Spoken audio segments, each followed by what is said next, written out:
That's an important part of streaming, is people being able to hear you. Hello, everyone! Welcome back to Misty Mountain Streaming. I'm the D&D Wannabe. My name is Rob. This is Miskatonic Misadventure on Misty Mountain Mondays. We're playing Pulp Cthulhu again, and the gang is all here. Thank you guys for joining us. Sorry about the late start. My work got in the way. This is on me.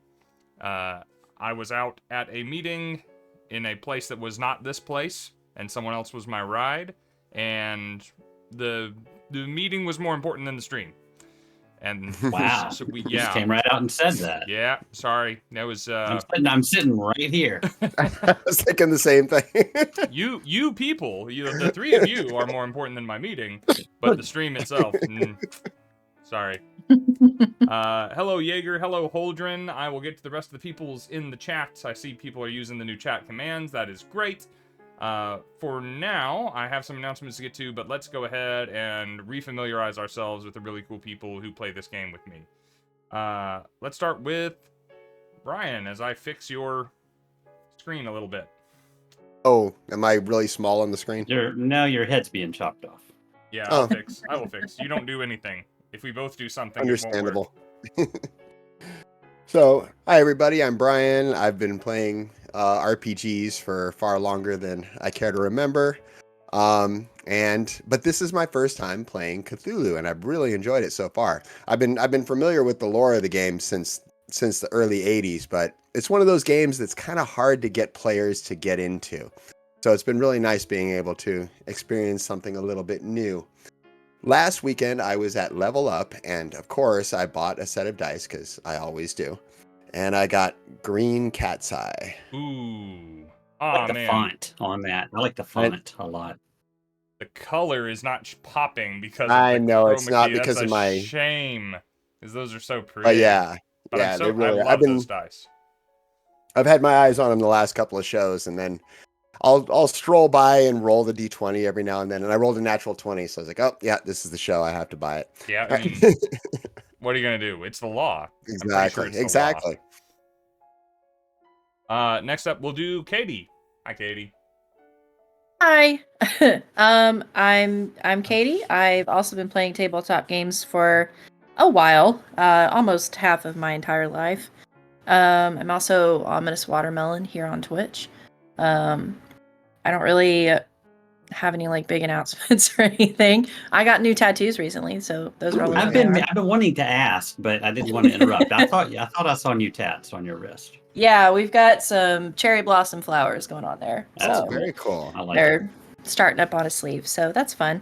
Yeah, that's all I got. I feel like that's so. I have one. That's a permanent part of you from now on. I think that's worth an announcement. That's true. I have one quick question for Katie. I've looked at your Facebook and you were playing Twilight Imperium. Is that a soloable game? No. No, there were 8 of us and we played for 15 hours. See, I love games that take all day, but I have no one around here that actually is willing to torture themselves like that. Rob was there. I'm hardly willing. Oh, nice. And I'm related to the man that owns the game. Yeah. You know what? I'm gonna... I think Katie was the photographer. If you're in our Discord, I'm gonna go to the IRL Pics channel, and I'm going to show you the most typical moment of us playing that game. I love board games. I love playing with my nephews, who I'm sure were involved, or at least one of them was. They were. And I have looked at that game, and I don't want anywhere near it. See, I love dungeon crawl games, and I really got into them during the pandemic because they're soloable.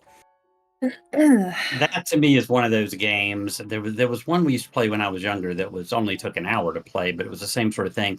To me, Twilight Imperium is one of those where you can get to a point halfway through the 15 hours where you know you're not going to win, but you've got 7 hours to go.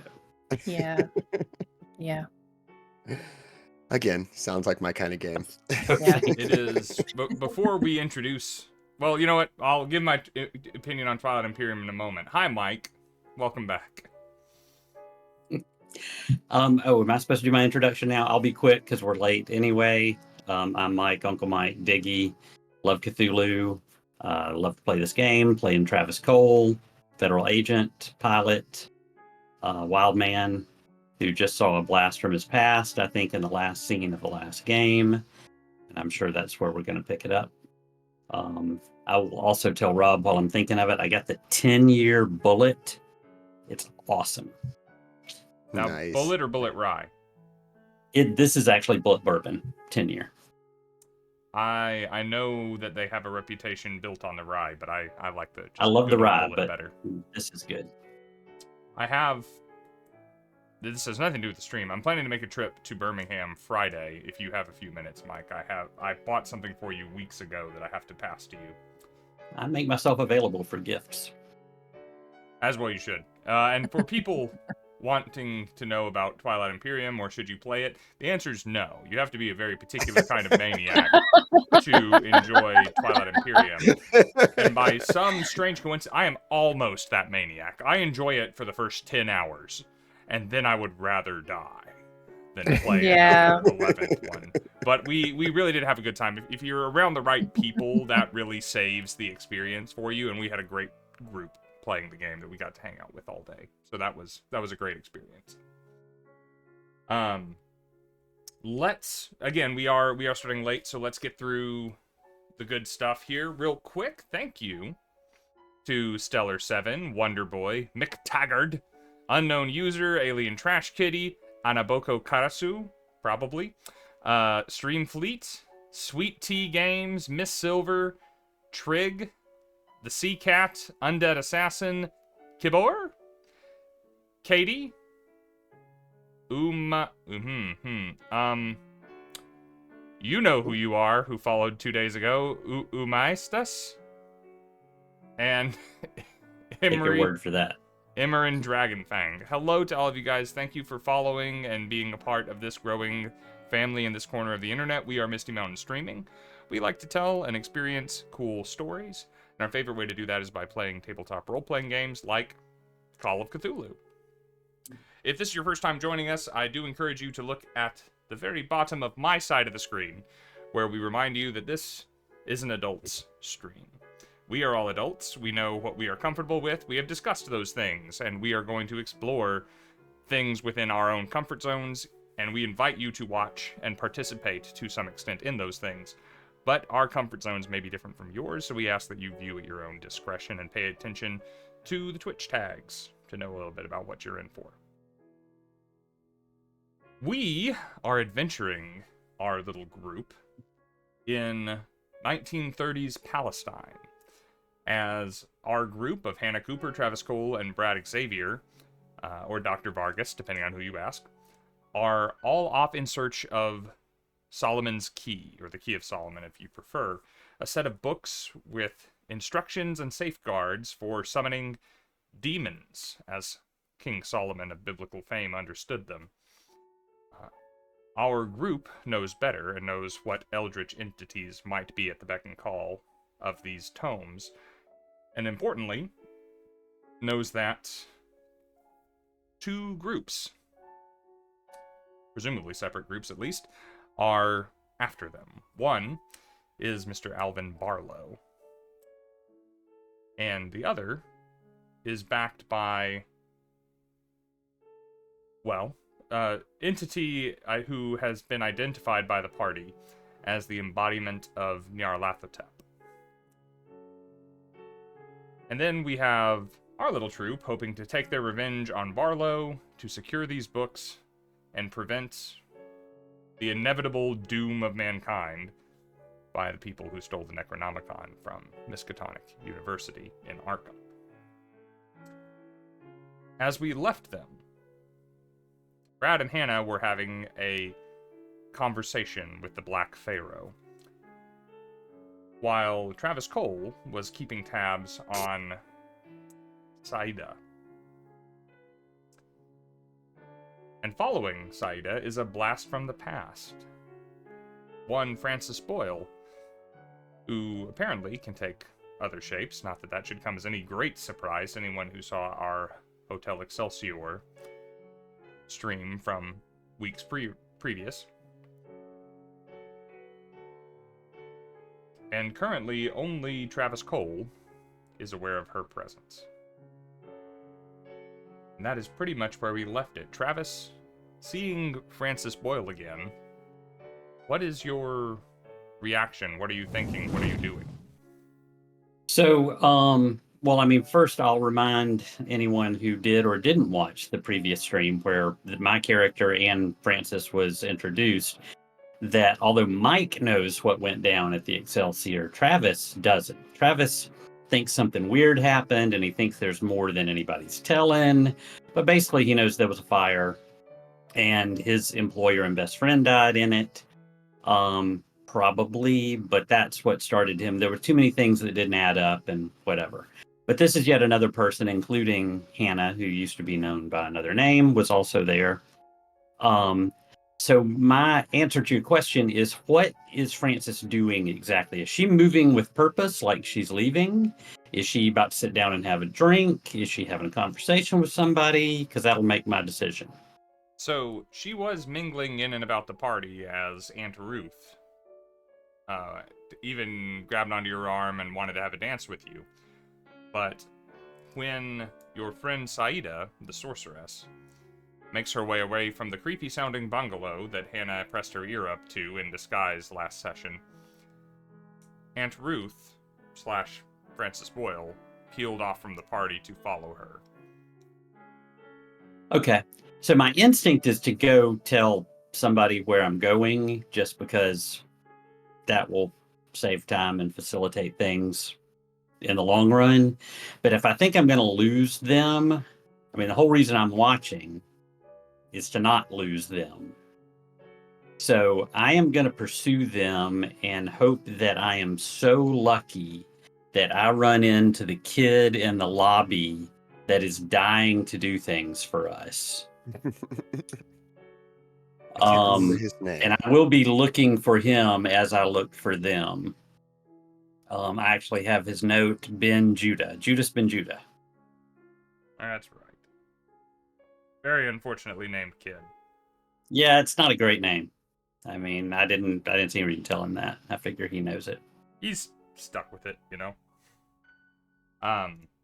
Well, they don't seem to be moving at pace particularly. And they're making their way back to the courtyard that's in the middle of all of these buildings. If you want to try, if you want to try and collect your friends or notify your friends or give them some sort of signal, you will have some time as long as it's brief. I pick up. Is there a phone in my room? Yeah. I pick up the phone in my room and call the room I know they're in. It's 328 that they're in, or something like that. I'm in 326. Yeah, that's what I have here. Your notes are more accessible than mine, so I'm just going to go with what you remember. I write everything down. I've been doing this for way too long. Every time that Katie says, I've been playing this for more than half my life, I'm like, I've been playing this for like 75% of my life. I've been playing this for 100% of your life. Oh, yeah, that's for sure. By the way, welcome, Raiders. Thank you guys for hanging out. We're playing Cthulhu. Stick around. Thank you guys for being here. Hannah and Brad, standing here in the middle of this suite with the yellow robes draped over this sort of sunken couch in the middle of the room, with this bruised-skinned man with the startlingly white teeth talking to you. The phone in the room begins to ring. And there seems to be no urgency from the room's occupant to answer it. If they don't answer after 3 rings, I hang up, call back.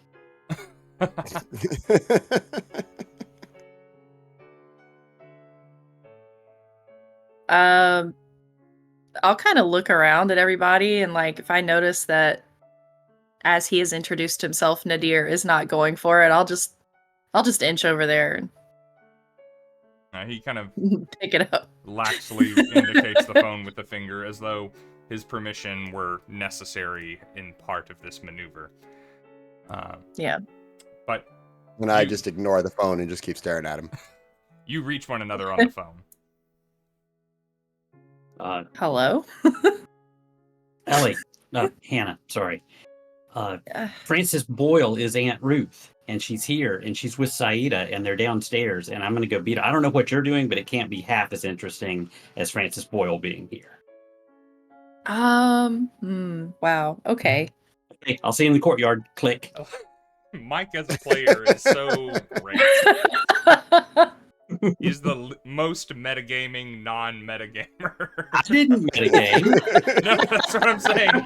It's like, I know exactly what's going on, and I'm not going to act on it, but I'm going to tell you that I'm not acting on it. I really love it. All right. I'll just slowly put the receiver back down and kind of turn around. Travis wants us for something. Brad. Should Still staring at Nadir. I just kind of side-eye. Did he say what? He did, but I don't think that repeating it to you is going to lessen your confusion whatsoever. I'm just gonna go. You can do what you want. Not wanting to be alone in this room, I'm gonna back off and keep my eyes on Nadir all the way to the door, and then as we exit, I'll turn around and go. I'm not quite sure how to handle this situation, so I just look at Nadir and kind of like give him a little wave. Call me sometime. The hairless eyebrow ridge just kind of arcs a little bit in acknowledgement of your gesture. I want to look at him like before we leave. Yeah, I mean, you know what room we're in, so I guess if you need us, we'll be exactly where you know that we are. Okay, and I'll just exit. Scene left. You make it onto the balcony slightly after Travis. And Travis, they both look as though something they have experienced in the last few minutes has changed them somehow. But that, again, can't possibly be as important as Frances Boyle being on this half of the world, staying at the same hotel. Yeah. I say, okay, come on. We gotta catch him. You, as a trio, dart down the stairs and towards the courtyard. Travis, you are fortunate enough. Judas Ben-Judah is still around. He seems to have latched on to a man wearing a crisp white fedora and white suit and some sandals, who is trying much the same as you were earlier to just be rid of him. And you see Frances Boyle lingering in the lobby, sort of in the shade of the fronds of a plant there that is decoratively situated.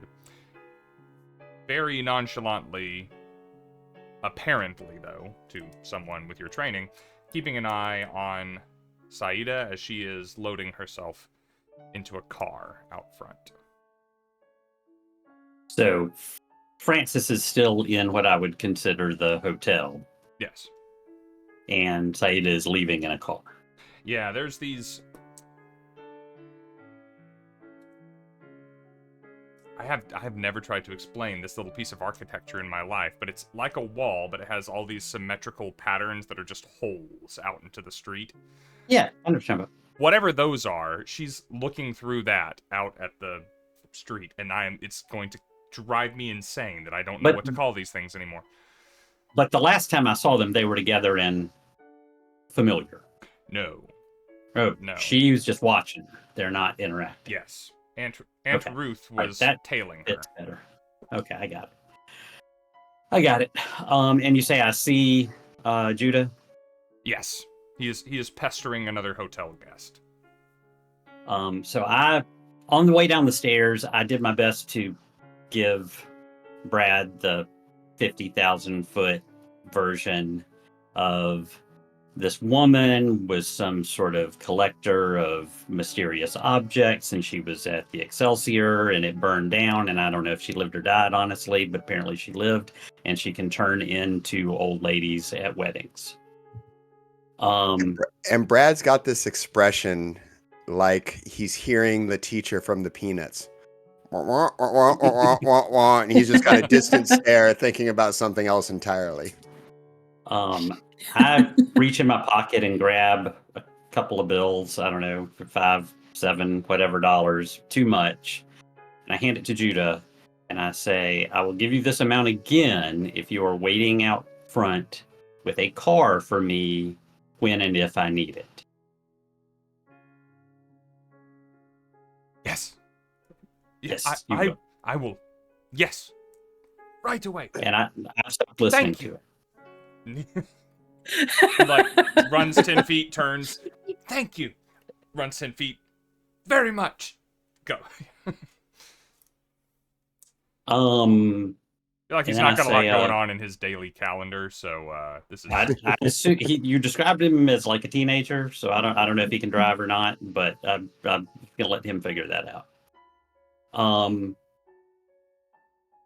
Hannah, I'm gonna go talk to Miss Boyle. Did you ever meet her? I think you played poker with her. No, that was the movie store. Right. Boyle, she was the one behind the receptionist desk, right? No, that was Wait, Joe. no, who was she? It was Who was Joyce. She's the mysterious woman who did the whole exchange, the big wad of Right. cash for the Ankh. Mm. So I figure she's clued in on magic. Mm-hmm. Eagles. Yeah, we did have a conversation a couple of times. Okay. Nothing significant, I don't think, but we were together at that table Okay. for a little bit at least. Let's go see her. Curious to see what she's doing here, for sure. I like nudge you to sit on one side of her and I'll sit on the other. And I just kind of flop down my 6'6" frame and I say, Miss Boyle or Aunt Ruth. And Brad, you are welcome to not be excluded from this. All you have to do is Yeah, of course. Yeah. Doesn't. No, I'm following along. My mind is still back on Nadir. I'm wondering why I left. Yeah, I could tell he wasn't really listening to me. He's not here. He's got like that 1,000-yard stare, just pondering.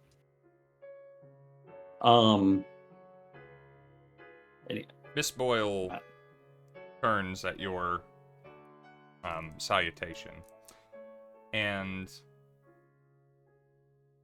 there is not an instant. Sometimes when you find someone in an unexpected place, there's two bits of processing that tend to happen, and one is remembering a person that you haven't seen in some time or only had a brief acquaintanceship with, and the second is reconciling that fact with the fact that they are in front of you. Both of these steps seem to have already taken place in Miss Boyle's face. There is no signal of confusion or surprise, except in her words as she says, Mr. Cole, what a surprise to find you here. If my sense motive is good enough, based on what you just said, then, or whatever it's called, my psychology, then I probably know she's not the least bit surprised, and I say so. But I say, seems like you have some interest in Saida, the sorceress, as well. Friend of yours? On the contrary, we have been, well, at odds for several of your lifetimes, as a matter of fact. I sense that I no longer need to put on pretense with you. you've come this far, quite literally, and brought Ellie along with you. So He that goes by Hannah now. Hannah it is, then. If anyone can appreciate the assumption of a nom de guerre, I suppose I can honor that, at least. I thought you might. Say, well, I have a feeling that we're, well, based on the lifetimes comment, I suspect you and I don't operate in the same circles all the time, but I bet our goals are aligned at this particular time because we're no friend of Saida or the goals that she seems to be pursuing. I still don't know anything about what's going on in her room, by the way, is why I haven't mentioned it. Yeah. I'll mention it pretty much leading into that, like kind of taking the seat on the other side of her and then like leaning forward on my knees and looking over. Honestly, just curious. Are you friends with the other guy? She moves to say something, and then in all of the time that you have known her, which is admittedly short, she has managed to keep perfect composure. And as her mouth opens to respond, it hangs for a moment and then drops slightly. He's here. Mm-hmm. Yep. And at that, Brad's eyes snap over. Hey, who are we talking about, guys? We should The go. guy with the weird fashion sense, the yellow guy. Mm-hmm. Mm-hmm. Yeah. She stands and begins, like, gathering her few affectations up, her clutch and her gloves and her hat. I should be going, and frankly, so should you. When she stands up, I stand up. I said, well, I think, do you have a car? Because I think I have one waiting. Let's take it. I'll drive. Okay. I She- follow. I I follow. introduced under, Brad. Or are you going by Brad here or Dr.? Yeah, I've still been going by Brad. Okay. I introduce you, Brad. I say, this is Aunt Ruth. And, Charmed. Well, And I just look at her yeah. and look back at Travis. She's as much of an insect as we are. well, Mm-hmm. we'll talk about it in the car. Sounds like somebody needs a little therapy session. And I kind of shrug, and then get that glossy look again as I start pondering. We're not There is going to be able to. I say I need 2 minutes to run to my room, and if you guys don't need anything from your room, go see if Judah's out front. I'm just going to go grab a case from the car. I'm from the room. Miss Boyle is not hanging about, but you can be quick when you have a mind to, and Yeah. There's before the car is quite situated and everyone is quite in. You have returned with whatever you went to fetch. Just a case so I can say I have it, and I throw something loud and clanky in the trunk, and get in. The vehicle that Judas has acquired for you, it's a old military service vehicle that has quite clearly been repurposed as some sort of a livestock conveyance. And Hannah and Brad, while you're waiting on Travis, you see Francis walk around to the other side of the cart. Judas is frantically looking for a Travis that isn't there. Francis has a very quick exchange with the driver before he wanders off, looking very Jedi mind tricked off into the distance. And she takes her place in the driver's seat. I slip Judah a couple more bills. And I tell him if he doesn't have anything else to do, keep an eye on room 328 and be prepared to tell me who comes and goes. And I'll tell him he did a good job. I don't ask whose car it is. I don't give him any indication he's going to get it back ever. Wonderful. Judas loves this. This is the best job he's ever had, and he's going to glue himself to the room 328. I figure I just got him killed. It dawns on me as I'm sliding in the car, but well, everybody's got to learn. Yeah. I'm mentally saying goodbye to that child. There is space for all of you in the cab if you are cozy with one another. If not, there's not much of a separation between that and the bed of the truck anymore if you wish to ride there and converse. But you see that while the vehicle came from one way, the truck is turned to leave in the same direction that Saida's cab left in. And you begin bouncing and bumping down the road, basically headed out of town, with Francis behind the wheel. And So I lean forward. Francis, was it? Is that your real name? no. I didn't think so. But it What? was, And I've got my face like right next to her. What is nadir to you?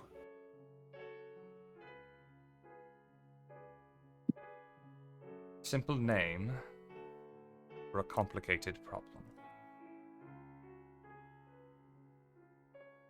That doesn't really answer the question. What is nadir to anyone? He is the same, no matter whose opinion you are seeking, or what perspective you have. Then let me rephrase that. Why are you afraid? Because I know. We fear what we do not understand. We fear more what we do.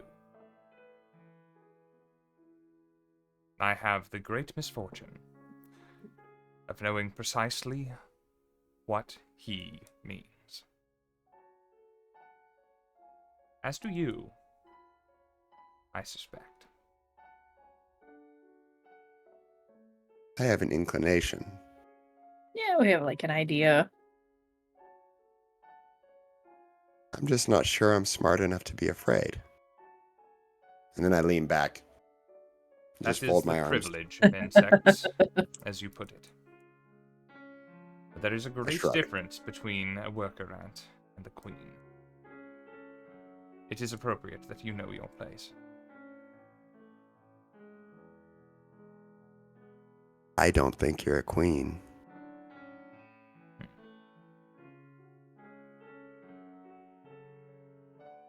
And I look out the window. Watch the desert roll by. I mean, he wasn't the worst otherworldly powerful being that we've come across. Perhaps you caught him on a good day. I hope all of his days are good in that case. May they continue to be fortunate and not in the same room as me.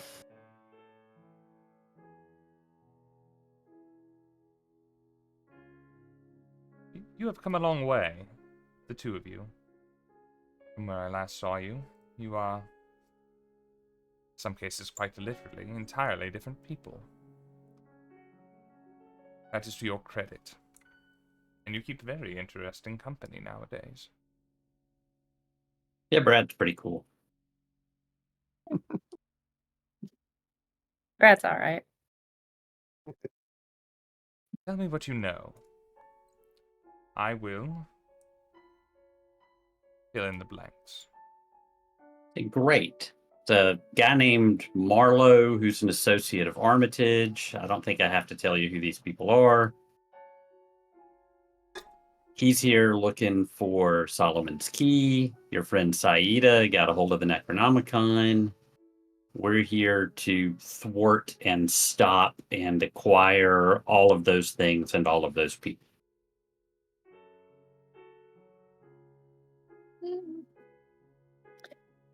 Good. This can be a short conversation then. I've learned that, especially with, you people, it's better not to beat around the bush. We've also learned that Saida may be planning to either betray or do something to Barlowe that I don't really know what entirely that is. And also, Nadir... What was Nadir saying? He was saying that he is not a fan of Saida, right? I think I remember that from last time. I think we asked him if he was on Saida's side, and he said no. I think. Correct me if I'm wrong. I'm I don't trying to remember. I didn't make I'm notes drawing on a a blank. conversation I'm I drawing a wasn't blank present as well. That could be an impression that you came out of the conversation with. I don't believe he ever stated that. I don't think he came out and said it, but there was some kind of cryptic response when she was mentioned. Mm-hmm. Yeah, well, we said that we were enemies of her, and he alluded that there may be some common ground. Some common ground with that, yeah. Yeah, I don't feel like anybody's working together here. I mean, we don't know, but I mean, and maybe Francis, but it seems to me you just have a lot of different agents here who think they know what they're doing and don't have any idea that there's somebody more powerful watching them. Like Barlowe thinks he's on some quest and he's outsmarting Armitage, and he doesn't know that Saida's all up his back. Saida thinks she's pulling something off and doesn't know that Francis and Nadir are watching her. That's what it feels like. Mm-hmm. I would say that's an accurate depiction of most of existence. Thanks. And certainly not inappropriate in this circumstance. We just don't like people who want things like the Necronomicon and the Solomon's Key to get them. I'm not certain that you are going to trust what I say. I'm but not we either. have that in common.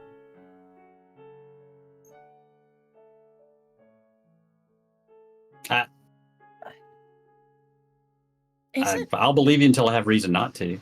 You didn't seem to be... You were awfully nice as Aunt Ruth. And you could have shanked me in the back if you wanted to, because you knew who I was and I didn't know who you were. And you clearly weren't buddies with Saida, because you were spying on her.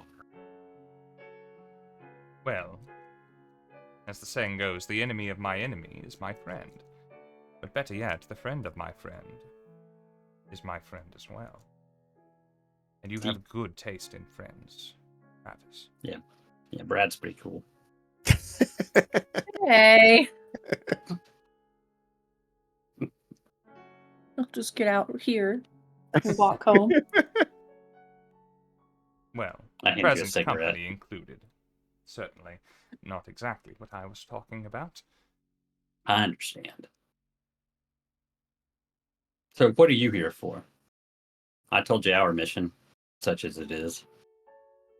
I'm here to assist Mr. Barlowe in failing in his holy quest. And if possible, Excellent. to forestall Saida and Nadir in, well, anything they would like to see happen, if I have the opportunity. Yeah, we're very much on the same page then. Have you been doing this same sort of thing for lifetimes? Or have you changed your opinion of these matters over time? We have. That feeling. Mr. Cole, this world is cruelly imperfect. And it is quite temporary. We must enjoy it while we can.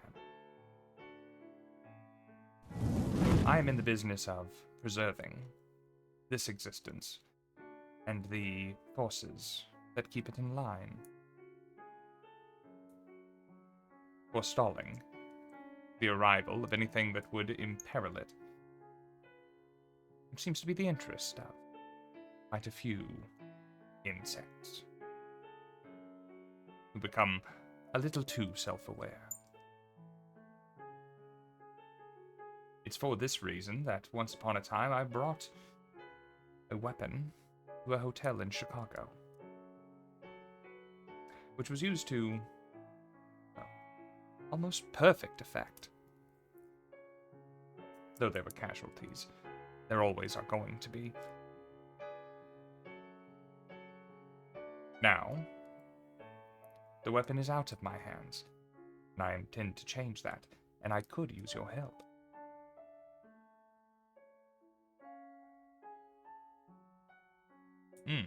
I can't hear Mike anymore, y'all. Sorry. You seem comfortable with the likelihood of casualties, and I am too, but I suspect you'd be comfortable with us as casualties if that's what it became. I just wanted to say that out loud in front of my friends. Yeah, I'm happy to help you. We very nearly became those casualties last time ourselves. And So, for your Francis, I just need assistance to in this know. moment, I'm very glad that you did not. So, Francis, are we insects that know too much?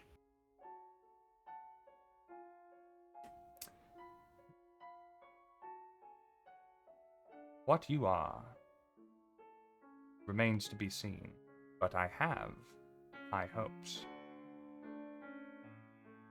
Too much knowledge is a dangerous thing. Too little, equally so. You have a pleasant medium at the moment, and I'm hoping that you can preserve it for a little longer. Perhaps your good judgment tells you that knowing just a little more would be to your detriment. Otherwise, you might never have left that upstairs room. Good judgment is not my strong suit.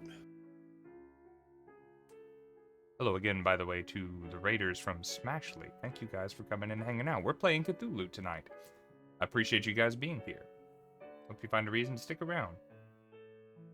Also, thanks to Mythical Mania, who is doling out the luck points to Hannah Cooper. Ooh, nice. Sweet. Pardon me. She says, continuing,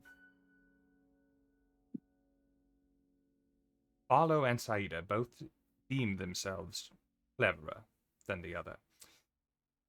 Barlowe believes that he is using Saida to find the Key of Solomon. Saida believes that she is using Barlowe to retrieve it for her. There are some places, mercifully in this world, that creatures like her cannot venture. So she has to send a minion. It is a curse that we fall prey to from time to time.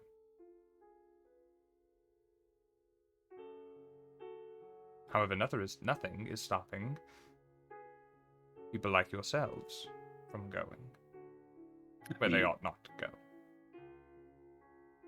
So you and Saida are the same kind of creature, as you phrased it. I've already used the phrase "you people." Now you're calling her a creature. She called. She said it first. In the same way that a fly and a hornet are the same sort of creature. Otherwise, there are some stark differences. So, are you the fly or the I was about hornet? to say, I really hope you're the hornet, but I have a feeling you're not. It says, our strength lies in numbers and in unity. Hers in her venom. Well, I did say that I would be honest with you. Are we like still driving through the city, or is she taking us like out of the city? She looks as though she is heading out of the city, but you are still within its limits for the time being. Okay. Says,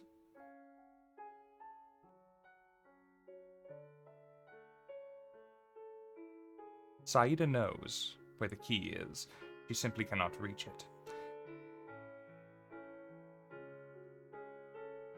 Barlowe can. Simpler, more cowardly men have tried and failed. Barlowe may just be capable of it. But you may stop him. And when you do, when you hold the Key of Solomon in your hands, what will you do with it?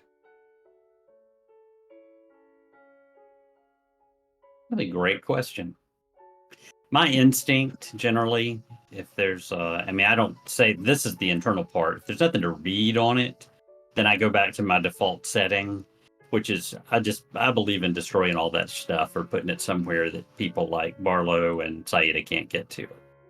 So that's my instinct.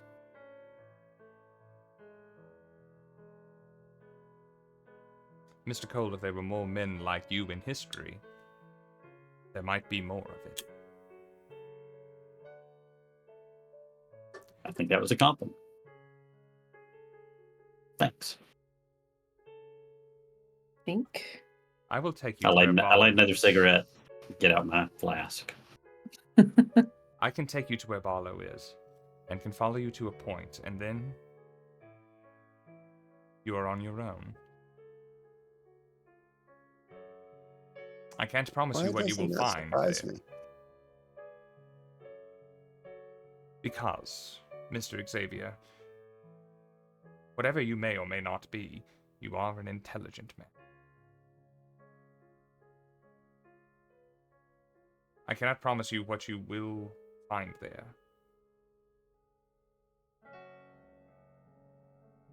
I can only inform you that it will be dangerous.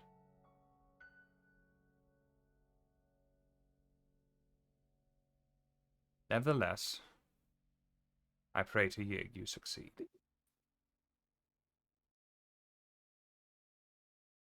Yeah. I'm That's- curious. Honestly, I'm curious.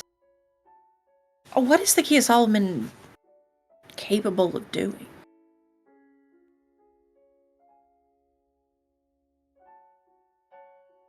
As with many things, it is but a piece of a puzzle. It is capable of much on its own. It is capable of bringing things from elsewhere here, and not just beckoning them, but binding them to a purpose.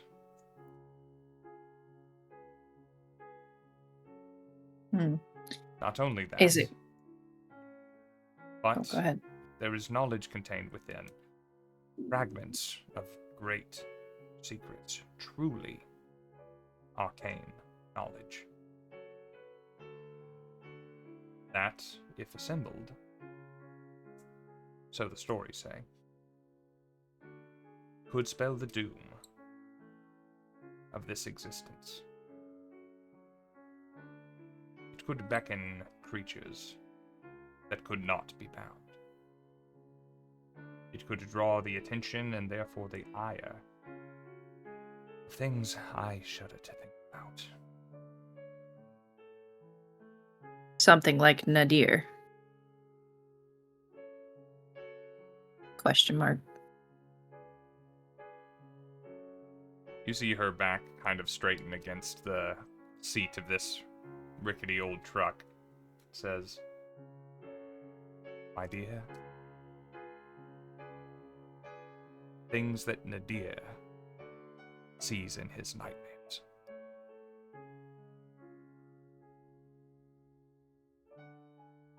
Mm-hmm. Okay. Yep. Well, I'm convinced.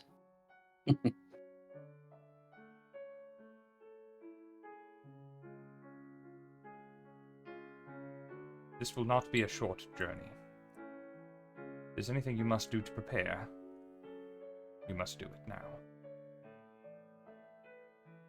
Save point. Gotcha. And as we say that, we do need to roll for luck for this session. I mean, do we really? I I, think most of us are sitting on 90 something. Okay. yeah, I actually did mine earlier. Okay, excellent. Thank And you. now I I'm sitting on could get 90 more, something. so I'll try it. I will refrain from rolling because the least amount that I could possibly roll would still put me over my cap. You lucky sons of guns. I actually rolled a 94 and rolled above my luck, so let's just go ahead and max it out. Before we go and any 22. further, Okay. let's go ahead and have a investigator improvement phase. Anything that you've got a check mark in. It's probably not too much since the last time we had one of these, but let's go ahead and try and make you your best selves going into what is before us. I've actually got 3. I've got spot hidden and persuade. If I roll above my spot hidden, then I really wish I had saved that 94. Hey, my psychology is going up. Hello That's to getting a big 5. S-Jack. Sarah, hi, how's it going? Long time no see. You came back, it feels like it was not that long ago. A month, maybe a month and a half ago. It's good to see you back. Thank you. You just resubscribed for your 22nd month. She's pretty OG up there as our viewers go. Nice. See, Neither of my check marks went up. Ah, shoot. I'm sorry, man. That's how it happens. You're already too good. Popping in, trying to sleep before work. It's better to do that beforehand than during work, I suppose. Having this background, don't think I'll stay long. Maybe getting... Oh, yeah, you're out that way. You might be getting NATOs. Be safe, please. We know all about them down here. Be careful. Smashley, thanks for sticking around. So glad you're here. Aldrin and Leo still hanging out. I'm not that great a storyteller. I just know how to associate myself with really cool players. As these guys are polishing up their investigator improvement phase, I think we'll go ahead and have a little bit of a break. Brad, bouncing along in the back of the truck here. Brian has some food to go eat. I have a drink to refill, and we have a hard stop around 10 o'clock Central tonight, so we're going to go ahead and take a relatively short one, just give him some time to get some food in. Perfect. He's got a home-cooked meal to look forward to. When we come back, I'll make a couple little other announcements for the channel. So we'll see you guys back in a few minutes. See you soon. D&D players, does this ever happen to you? Man, I sure love not exploding. Spontaneous human combustion has 200-sided reports, and none of them own Misty Mountain gaming dice, so why risk not having them? With the wide selection of unique and stylish dice, there's absolutely a set that's going to speak to your unique character. I mean, yeah, but what's the big deal? I can get dice anywhere. Uh-oh, 201. But I'm glad you asked. We also carry leather-bound books, leather bags, dice trays, pins, and even miniatures, all with free shipping within the state. Misty Mountain Gaming also supports fantastic charities from the Breast Cancer Research Foundation, the Hospital of St. Jude, and Extra Life Gaming. So not only are you getting sick dice, but you're helping people while you're doing it. Hey, thanks! I just got the Ballad of the Bard dice set. And do you feel like you're gonna explode? Nope. So visit Misty Mountain Gaming today and use code MOSAIC10 to get 10% off at checkout, or check the link in the description. Yo, J Mosaic, what's up? Yo, what's up, Damien? Okay, 202.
Hello, everyone. Welcome back to Pulp Cthulhu.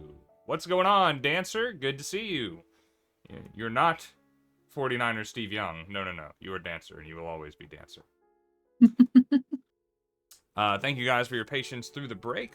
We are going to jump back into it. Did anyone improve anything during the investigator improvement phase? I know Travis was not so lucky. Hannah? I was not. I did. Oh, go ahead. So I had 3 rolls to make. I had listen, spot hidden, and stealth. I unfortunately failed listen, but I was able to improve both spot hidden and stealth. And stealth has officially climbed above 80. Ooh, Nice. quite I don't have sneaky. anything above 80. I'm not even there. How'd it go? I had a couple of rolls. Yeah. I How'd it go, Brad? improved my psychology, which wasn't very high, but I went from 39 to 44. Hey. And then my fast talk went from 33 to 36. Very nice. If I could be good at a skill in real life, fast talk is probably up there. It would be a nice. That would be a pick. I'm not saying that I have any actual talent in it. It's like that seems like that would come in handy now and again. Like, yeah, I'm with the band. I was just here. I just need to go inside and get my jacket. I left it in there. I just came out. You'd be surprised how many shows you can sneak into just by wearing an orange vest.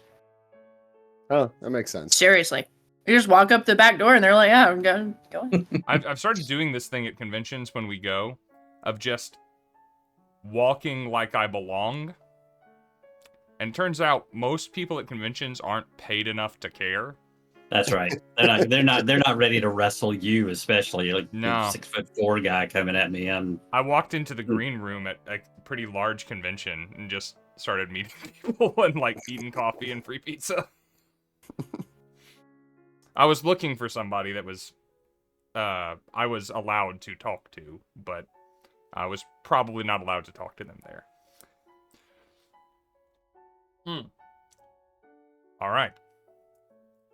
So your newly improved selves are bouncing along in the back of a now privately owned ex-military vehicle, and your general sense of geography lets you know that you have left town and have been driving for a little over an hour east. You are heading towards the Dead Sea.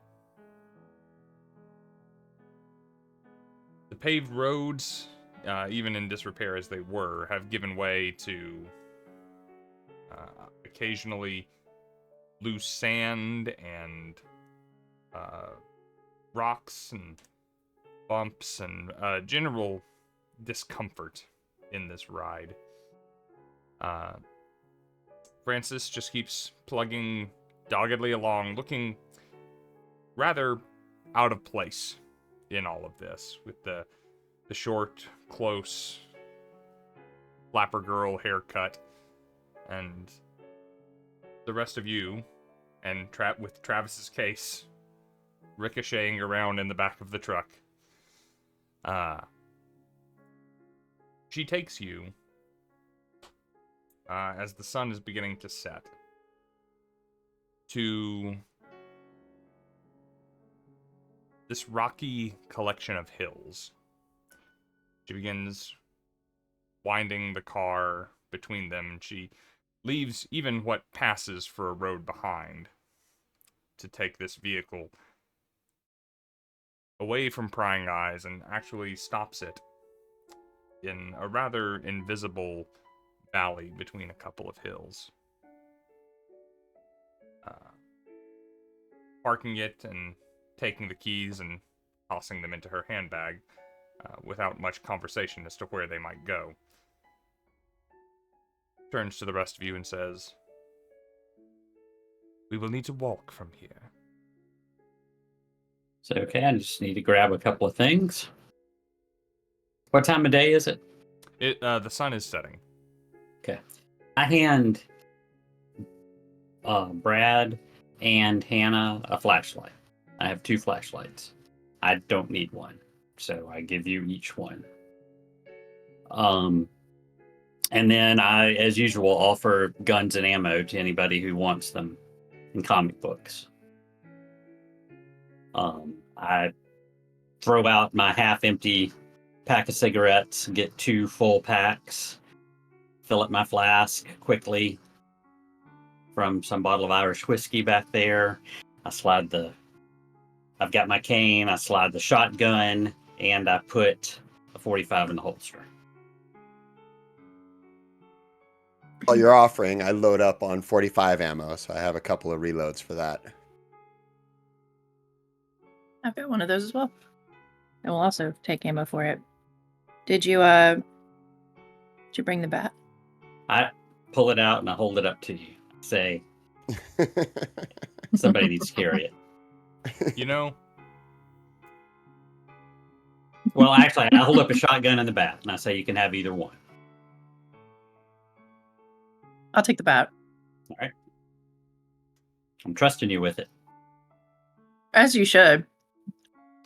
I would love to No reason not interject to. an idea. I don't want to make calls for the players here, but Travis, you've had an opportunity, if you wish to do so, to make a strap for the bat so that it can be looped around the wrist and not as easily lost or discarded. One of those little Wiimote bracelets. Yeah, it's got a little thong on it. I just wrap it around her wrist like twice, like I'm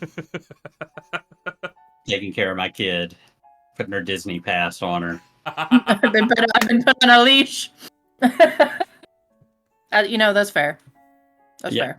I'm giving it to you, man. I mean, it became kind of a thing, but literally, Travis's best skill is using his sword, and he has never pulled it in 12 games. So, I let you have the bat, and I intend to stab the next thing that threatens him. Okay.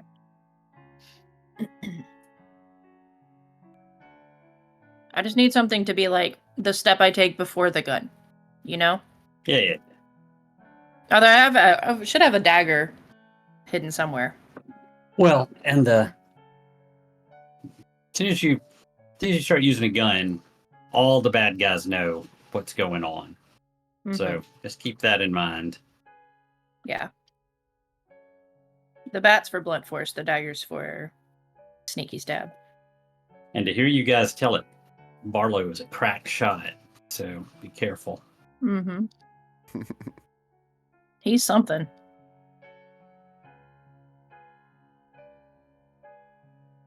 Francis says, I believe they have established camp a few hills over. From there, your journey will take you underground. Once we pass the threshold, well, you will largely be on your own. There will be very little I can do to help. I'm curious, honestly. Why can't you go inside? She almost pouts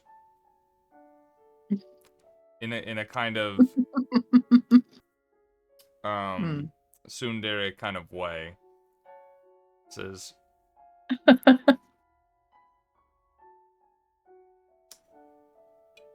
there are courses and magics that can be learned by the diligent that can keep almost anything out of almost anywhere. You have the opportunity to be selective. Mm. And the prejudices of people like you saw fit to exclude people like. Well, and I'm going to pat her on the arm and lean in. If I ever make a really cool hidden temple with a super powerful artifact inside, I'll make sure I let you in. You reach out and you touch her on the arm and realize that her skin is very cold and dry. without much of the suppleness of flesh. I have some lotion in my trunk. There is a moment, very brief, before she recoils away from you, that the image you know as Francis Boyle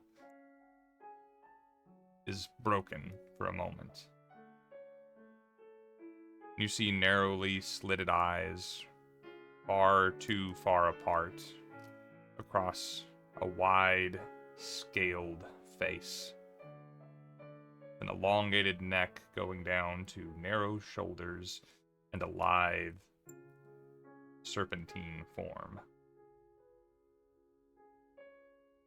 Before Francis Boyle bears a perfectly good set of white human teeth at you, says, "Don't touch me."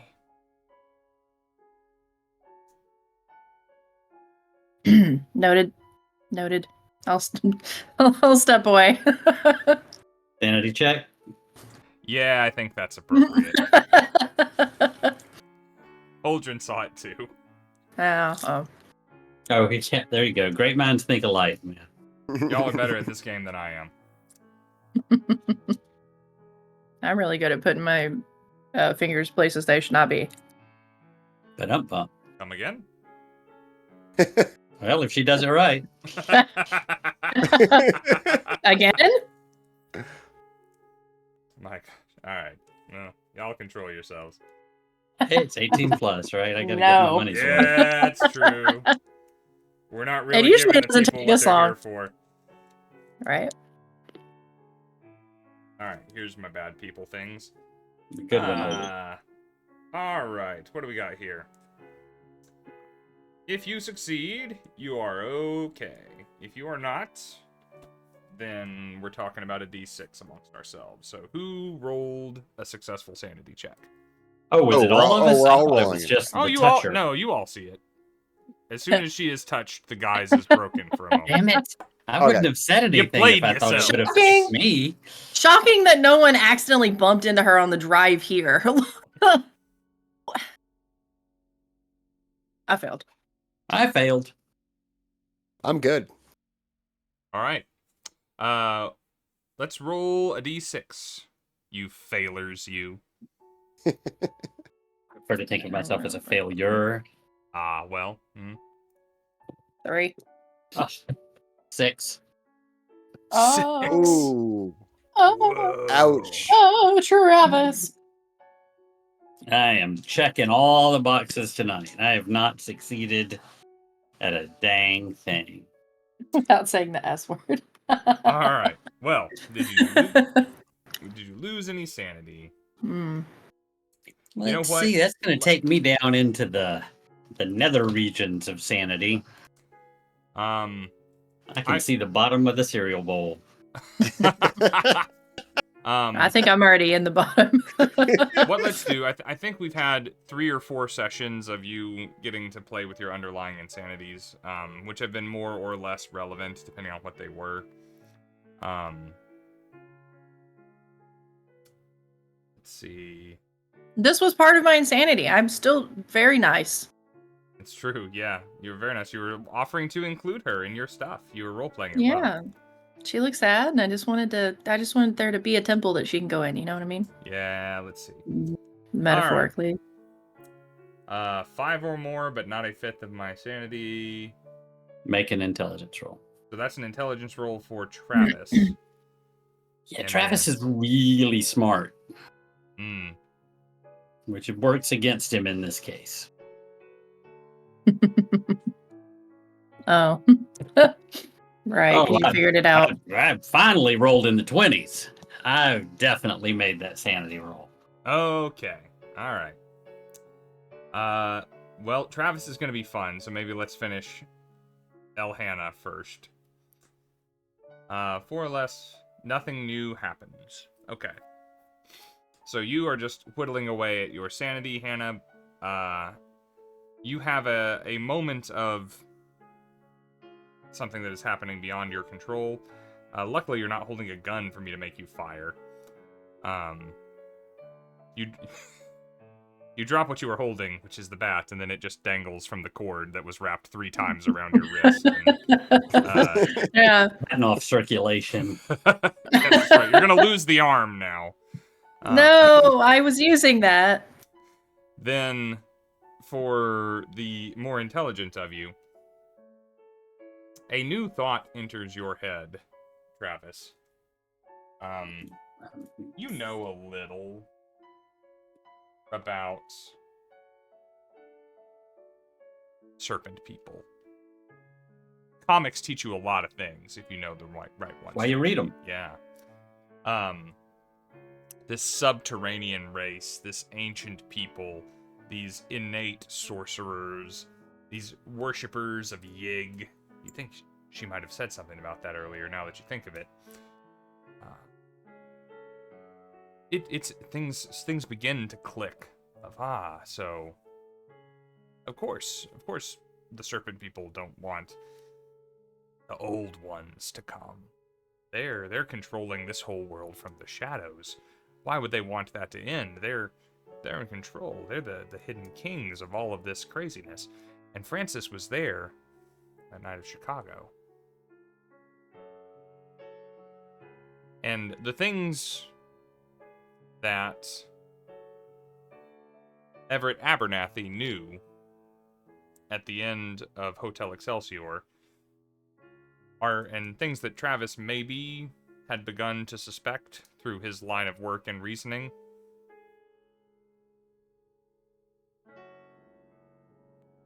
Sort of dawn on you afresh here. That yes, these are true. Yes, they were there. Yes, they orchestrated this. And how she was talking about what good taste you have in friends. Everett's body was never found. Where did he go, and who else might have survived that fire? And you have to take a moment to go temporarily insane. I've already checked the box. Let's see. So we checked the box on the character sheet. The source was mythos related, I would say. So I'm going to give you... Certainly it was, yeah. This isn't your first insanity, but this is a fun little stream game. We'll go ahead and bump your mythos by the full 5. Oh, awesome. Thank you. I could actually make a mythos roll. I'm at 28. And that, by the way, reduces my max sanity even further. You're welcome. Yep. And then we need to give you a bout, don't we? Good old bout. Let's see. Yes, so there are people here to look after me. So you're not running screaming naked into the desert. You could give me an insane talent if you wanted to, but I already have a good one. Go have a bout of madness now. Bout of madness. They'll see there are people here to look after me, so it's only going to last 1d10 rounds. Mm-hmm. I retain control of my character, but you get to tell me I'm not doing what I should be doing and take me away from me if you want to. And then you can edit my backstory when we're done if you want to. Real-time results are on Pulp page 75. That's what you should be looking at. I'm going to leave this entirely up to you, but I am going to dictate. You are welcome to select just how extreme this is, but let's say that you are inspired to have a crazy plan for how to handle these things. That would be the second result on the D10. How to handle the serpent people? No, just the situation in general. Okay. Do I have to share my crazy plan? No. Because I have no problem coming up with a crazy plan. It's supposed to last for 1d10 rounds. If you make it you don't have to make it a perfectly insane one. But I give you the freedom to role play a crazy idea for a little while. Okay, yeah. I might need a little while here. Yeah. Because if I have to do it in the next, 3 minutes, then then it's probably not going to be very satisfying, I suspect. Yeah, there's not much I can do besides just grapple the serpent lady. In trade, though, let's roll a d20 for me, if you would. I can do that. There's To 20 Misty Mountain insane Gaming talents dice. out there. We will slowly tick our way through them with the three of you. I got a 6. Oh, this is good. As it gets darker, by the way, you notice that Travis's eyes start to glow amber. I think this is a good one for you, Travis. Insane recall. I remember everything perfectly. Every memory and fact the hero ever heard is right at their fingertips. Faces, figures, details crowd their mind in a flood of information. Gain a bonus die to an education, know, or skill roll when trying to remember information that the hero might feasibly have once heard or seen. If a roll is failed, that sounds great. the flood is too much. Lose a point of sanity and suffer a bout of madness. Yep. They always have a downside. That's kind of cool. I like that it doesn't what was- limit it to just things you've experienced in the game. It's like That when was I insane recall, is that Yep. right? When I was 3, I shook hands with the president, and I remember everything about that now. This is great, though, that it's coming off the back of you figuring out Excelsior. That's convenient. Go ahead, Brian. Yeah. Sorry. I turn around when my two companions freeze, and I kind of shrug. You knew there was something wrong with her. And then I turn back and look right at Francis. Lead on. Wrong with me. Yeah. I've seen weirder. She sort of just hisses between her teeth and begins slithering off into the dark, or into the gathering darkness.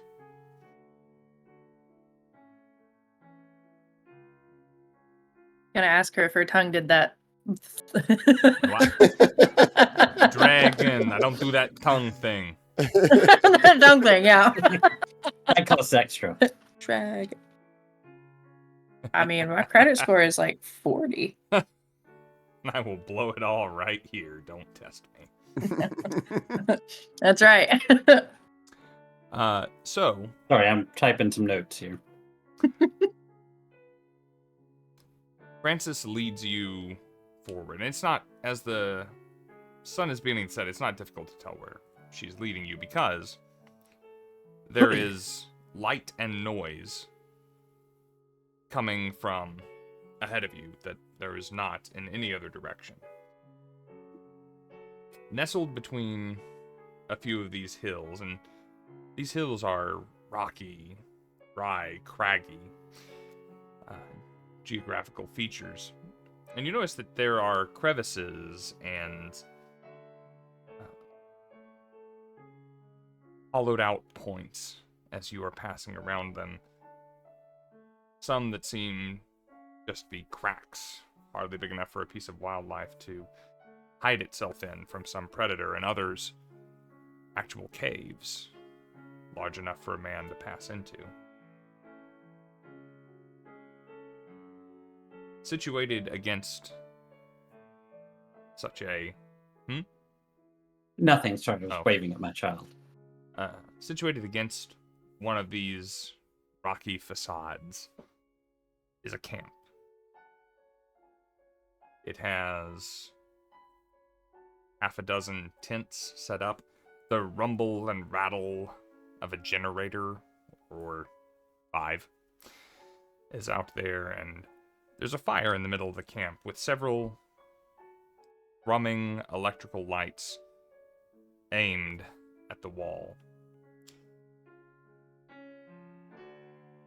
There's, at a quick glance, 10 or 12 people milling about, all dressed in the style of the area. Carrying a box from here to there, or holding cups up to another who is pouring coffee into them. And 1 or 2 standing watch with rifles Travis, as you look about, you recognize various elements of excavation and archaeology. But these pale in number compared to ammunition, sources of light, and rations. It looks like they're going to be here a while. Is the subterranean access that she was talking about visible from here? Did you mention that and I missed it? So there are several darkened points on that sort of cliff wall that the camp is built at the base of. There are several candidates that could be the subterranean access, but judging by their positioning as you watch them for a few minutes and where the lights are aimed and whatnot, there's a wide crack that almost reaches, but does not quite, the top of the hillside. And at its base, it is wide enough for maybe a man and a pack to pass through if it was well negotiated and they weren't quite your size. I ask Frances if she knows, I'm trying to get an idea of how far she's going to be able to continue with us, and if she knows is where we should go. Is that crack, that narrow crack, the way in? She answers with some uncertainty and says that while she has not personally been here, the information she was given when this assignment was passed to her was that this would be the area, that there would be a passage within, and that she would need to acquire some measure of help because she would be prevented from reaching her ultimate destination. And do you have any information about what's going on inside? Like, follow the sound of running water, or always turn right, or or you were just going to go in there and look for Barlowe and the key?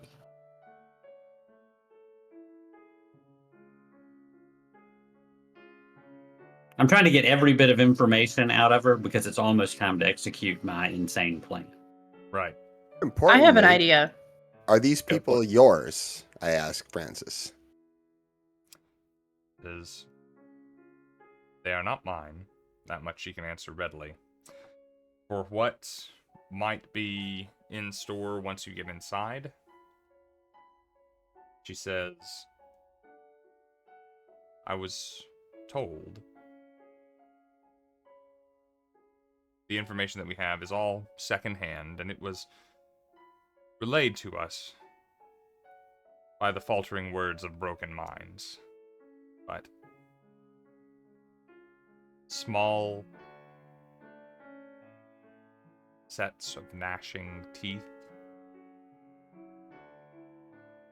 There was some mention of a river of stars. Finally,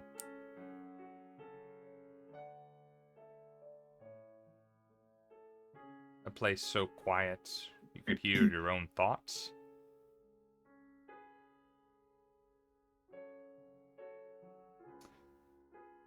I recognize how unhelpful this is, and yet it's all I can offer. That is crazy. I was just about to tell you how unhelpful that is. I could sneak in. We need a distraction first. Well, I have a question about the people we're seeing. Do they look like they are from here? Like they were hired on after Barlowe got here? Or do they look like they are imports, mercenaries? Yeah. They came with them. They are certainly dressed after the local custom. Do you want to try and ascertain anything more? I mean, if there is anything else I can ascertain, I was thinking if they look like they were hired here, I could use my kind of like disguise ability to maybe look like one of them and come up and be like, "Hey, Mr. Barlowe hired me, told me to come here, tell me what I need to do," that kind of thing, and I could get information that way. That's my plan that formed in the past 5 minutes. Or alternatively, Miss Frances could make herself useful and be our distraction. She doesn't want to go in with us. She can at least draw away those who are guarding the door. And I'm talking to you two, but I'm looking over at her as I say this loud enough for her to hear it. Yeah, I agree with that. She can't go in, and sending Ellie in by herself doesn't work. We have to all go. Am I going to be able to fit in there? I mean, you made it sound like I might not. You'll have to negotiate the entrance a bit, but Yeah. you're not going to walk in standing tall and It won't be broad-shouldered. smooth. Hopefully it gets wider as you go in. To your idea, Francis, who is still, by the way, entirely dressed as... I'm glad my mind wasn't the only one that went in the gutter there. I didn't even catch it.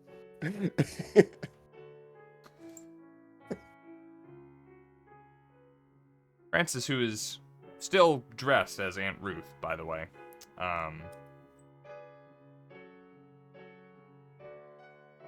Kind of takes stock of her surroundings, her appearance, and those people, and says, I believe I could hold their attention for a time.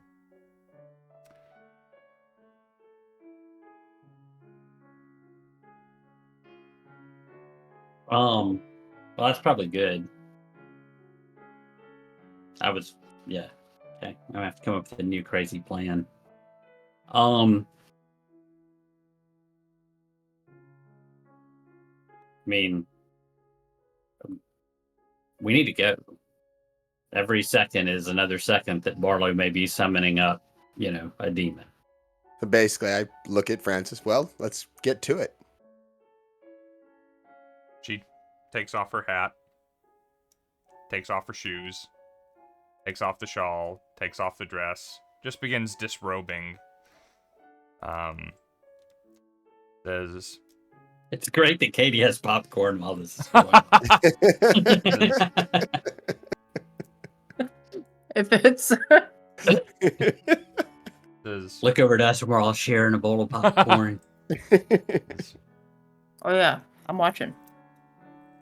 this should certainly suffice, at least briefly. Don't waste the time. And she begins walking her way back down the hill to approach from the other side. I like her. There's just a pile of Aunt Ruth attire at your feet. And no more Francis Boyle. You wait a few moments, and there seems to be a bit of a stir in the camp as there's, like I said, there's maybe a dozen people down there. Let's see. Who is the unluckiest of you? You're all luck monsters, aren't you? Pretty much. I'm at 93. Me. I'm 99. Okay. So that would be me at 93. All right. If you would roll your luck, Brad, this is going to work. We're just going to see how well. That is going to be a 30, which would be a hard success. 30, okay. So, nearly the entire camp, something is being shouted in a language none of you speak, and those guys who are hanging out drinking coffee, drop their cups, looking at one another, and rush to an edge of the camp. And you see Frances, like, stumbling in, like she had just, I mean, you're in a relatively Mediterranean part of the world, but she's staggering in like she hasn't seen a drop of water or morsel of food in the past 2 months, and getting all manner of attention from the folks in this camp.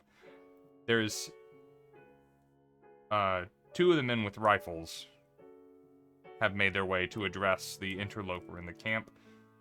There's one fellow who was the one passing the coffee around the camp, who seems very invested in how all of the coffee he just made is being wasted, and just going around picking up the cups and trying to clean things. And there's a fellow working on the generator who could not be bothered, or maybe didn't hear anything over the sound of it. But there is no one on your side of the camp that is actively on guard for the moment. So I will immediately start padding towards that crack in the wall. I'm trying to avoid the view of those 2. Is there a clear path where I can make it without them looking directly at me? So you will have a few moments where a tent or something is blocking the view of you. There's a clear path of no people, certainly. The issue is kind of when you get into the center of those tents and are walking towards a very well-illuminated wall with basically no cover around it. All of these lights in the camp that aren't aiming kind of into the center of camp are being aimed to illuminate this edifice. I can take out that generator, and there won't be any light. Mm-hmm. I know how to handle a machine, and I can make it so they won't fix it anytime soon. Are you talking about shooting it, or are you talking about taking out the guy? I'm talking about going down there and pulling the right wire. Because the problem there is we have a guy sitting there working on it. Yeah, well, that's your problem. All righty. Turns out. I mean, you're the boxer, right?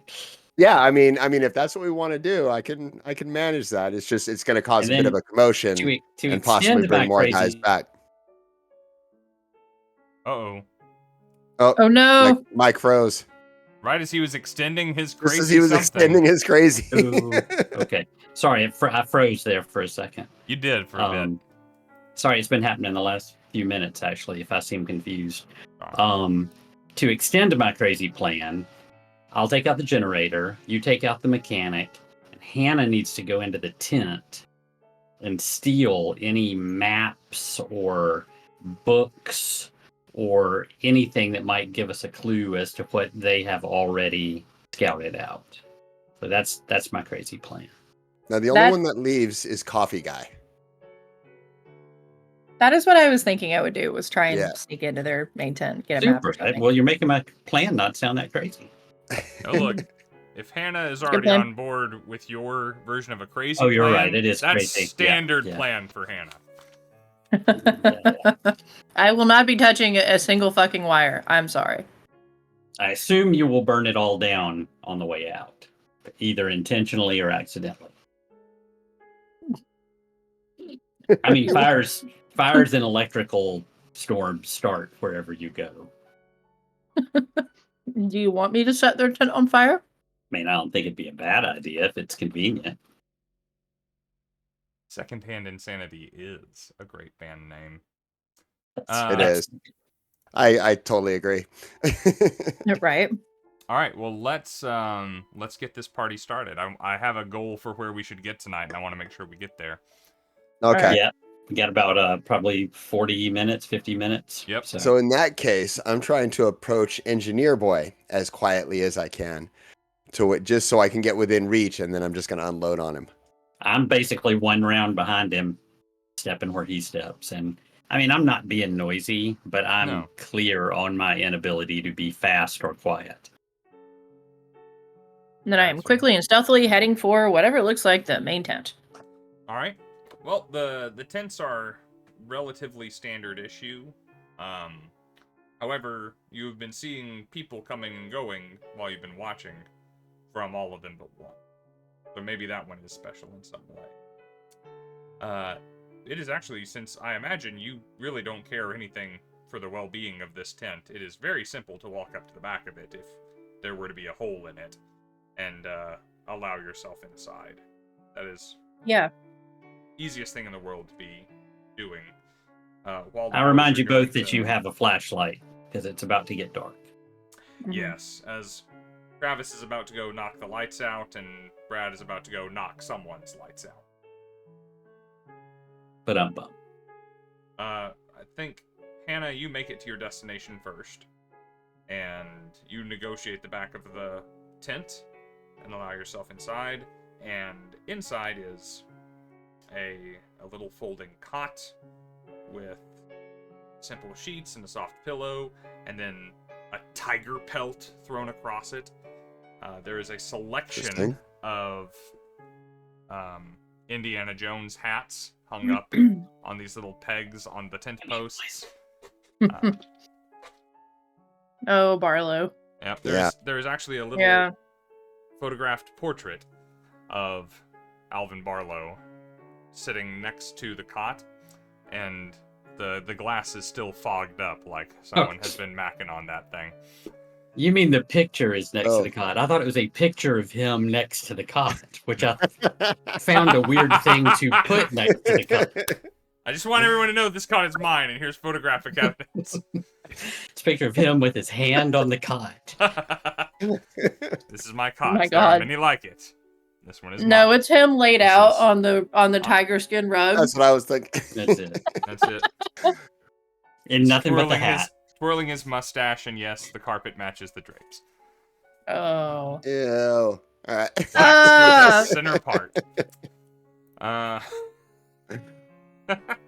No, All right. you let yourself into this place, and there's a little table set out, and there's an unlit lantern on the table. There is box upon box of little creature comforts, and there's open box with several bottles of whiskey in it, and several of them are missing. Mhm. Like he's taking the bare essentials into the dark with him. And some relatively practical tools and supplies: kerosene, lanterns, fire starters, torches, flashlights, batteries. He's Mhm. for all of his fuss and bluster, this is not something with which he is totally unaccustomed or unprepared for. Mhm. You were looking for some manner of information or intel or some kind of the scoop of what Barlowe might know going into this thing. I'm looking very specifically. I'm looking for anything that looks like a map. Yep. I'm stealing one of those torches. Yep. I'm looking for anything that looks like it would help navigate in there, like maybe if he has like a compass laying around, anything that kind of looks like, useful. I've been inside of his house and raided it, so I'm going to get down at some point on hands and knees and look under the cot and look around for anything resembling a safe or, something like tucked away in a storage box or something like that. That makes good sense. Specifically along those lines, and perhaps unsurprisingly, anything of that nature that is going to be useful inside was probably taken inside. That said, go ahead and roll your spot hidden in case you'd find something useful in the meantime.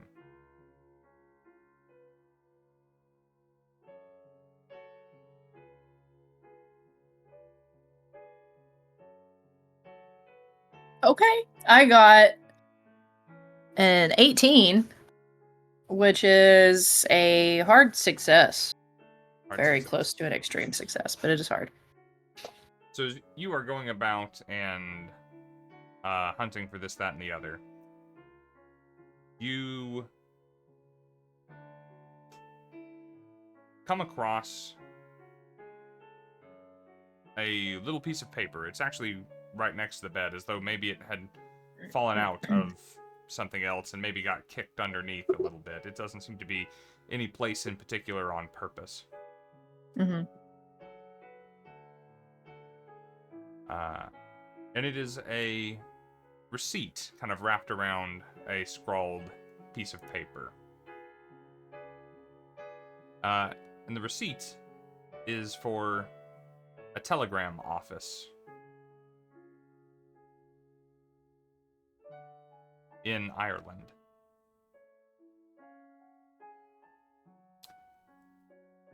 And the note says,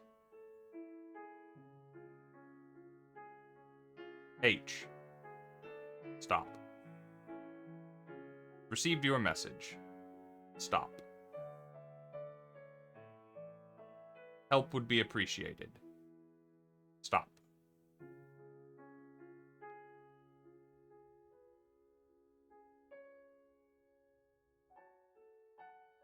Will proceed to Palestine. Stop. Whatever measures can be taken to stop them reaching me, comma, I have confidence you will take. Stop. A.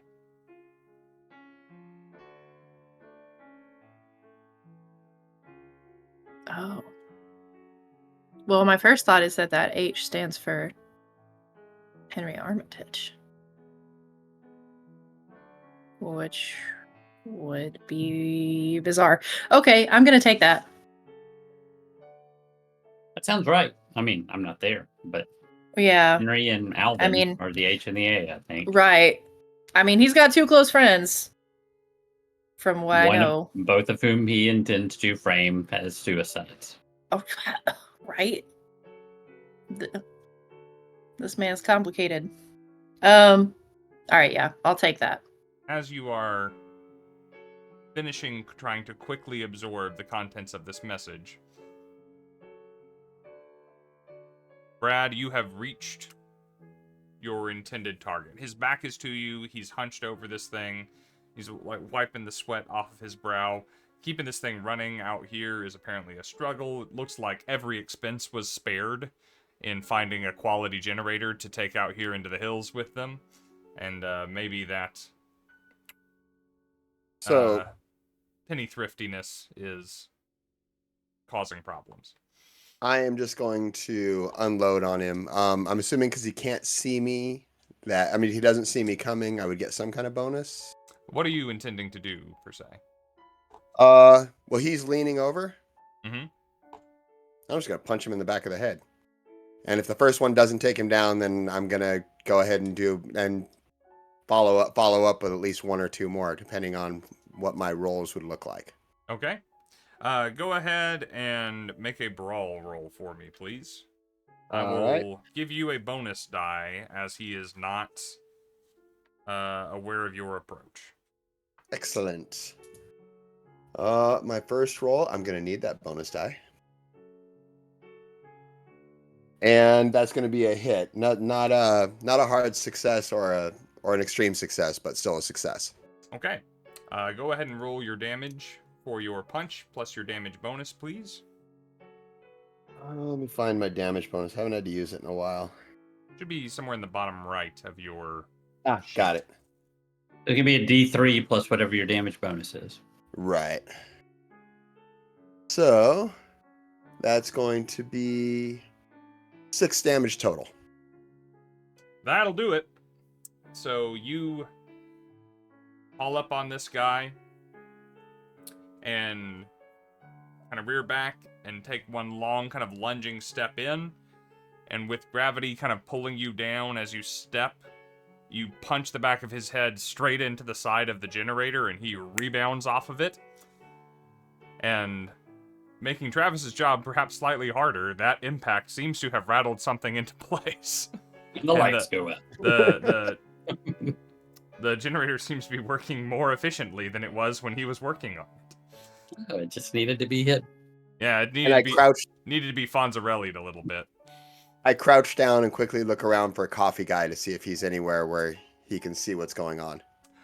Coffee guy is about 20 feet away from you, kind of gathering stuff and milling about. He doesn't he's not aware that anything is amiss quite yet, but you are within his field of vision if he were to happen to look up. I'm going to stealth my way over there so that I can take him out as well. All right, in the meantime, Travis, you have reached the generator. So here's my intention, my goal. I'm going to cut it off. Mm-hmm. Yeah, I figure that's not hard at all. I mean, if I have to make a roll, I have to make a roll. But Oh, not in the I'm going to slightest. cut it off. But then I'm going to break it. And I intend to break it like, I mean, I make it harder on me if you want to. I don't want it to be fixable. Okay. Before you do I that, want to take something that they need to have a spare part for or something like that. Gotcha. Yep. before you I'm do tracking. that, didn't he say there was multiple generators? Mm-hmm. Now, they are not all supplying the same... They're not all supplying light. Okay. And they are not Just all making supplying sure. light to the same area. But yes. Got it. Making sure. So Travis is on his way. Travis, you do switch the thing off. And all of the light that is coming off of this sandy stone that is kind of reflecting into the gathering dark disappears. The red glow of the fire over near Coffee Guy is the only light in this common space. Although within some of the tents, there's electric light There's still kind of light. beaming out in these narrow slits that kind of put a grid into the middle of this shared area. And Hannah, you are aware that the lights have gone out outside, but it is still lit where you are, thanks to one almost comically large bulb hanging from the frame of the tent where you are. Almost instantly, there are shouts of confusion, and then a scream of pain, and terror, and a gunshot. And Brad, Coffee Guy, is on alert, but his back is also to you, looking in the direction that Francis was, where all of this fresh noise is coming from. So before he can say anything, I kind of lunge the last bit of distance and try to knock him out. All right, go for it. Same thing again. No bonus die this time. He is not aware of you as a threat, but he is alert. Alert. That's a 22, so that's a hard success. All right, again. Great. Roll them up for me. Same damage? Same damage. Okay, I wasn't sure if hard gave me anything more. That is going to be 6 again. 6 again. This guy is just turning to recognize the sound of your last footfall as your fist comes crashing into the side of his face. You know something broke and you know it wasn't in you, but he drops down, dead as a deactivated generator. Travis, I am also pretty sure you don't really need to roll to succeed in this, but let's see how effective you are in doing what you're trying to do. Okay. There's I'll no roll penalty by any means for you not being able to see in this situation. That is not a problem for you. I turn on my eyeballs and go for it. Oh yeah, 16 against. So it's a hard success. A hard success. All right. You reach beyond, where some fingers don't dare to reach inside of a generator, and you find something relatively inaccessible and innocuous that you happen to know is pretty essential to a generator operating the way that it ought flux to. capacitor or That's something. the one. Yep. Yeah. They're not going to get up to any amount of gigawatts without that thing. So. All right. Well, I stick it in my pocket, and I head over to the crack and just wait. I mean, I'm watching to see if somebody on my team is in trouble, but basically, I'm just going to go ahead and get myself near the crack when I can. No difficulty making your way over there. Not the sphincter, the crack. Yeah, the crack. Sorry. This one is far less lubricated than the sphincter was. The sixth and This is going to be farthest- rough. Everybody hang on. The sixth and farthest tent collapses. You're not sure why. You just see as though a skyscraper were crumbling, but it's all fabric and wooden poles. It just deflates at the edge of the camp. I actually try not to figure out what's going on wherever she is. Hannah and Brad? I'm following Travis. As soon as he gets through the crack, I'm going right after him. All right. I was pretty quick inside of the tent. Once the other lights go out, I make sure to stay low so that no one sees a Hannah-shaped shadow on the inside of the tent because of the light difference. I will go back out the way I came in and try to go and join the others. You all make your way to the crack. And it's a tight squeeze, for some more than others. But you force yourself inside, along with all of your various possessions. And soon you leave the vestiges of electrical light, the orange firelight, and the beginnings, the promises of the silvery moonlight behind you, as it does indeed widen into almost a network of tunnels once you pass the entrance. And while this is quite clearly a set of natural breaks, tunnels, and crevices here in the rock, there is a phrase carved on the ceiling above you, and Travis, you notice it first as the other two situate themselves with some manner of light source of their preference. You're not aware of what it says, unless you read Hebrew, which French. I don't think you do. But you recognize the characters. All right. I pointed out. I say, I wonder if that's the ward that keeps our snake friend out.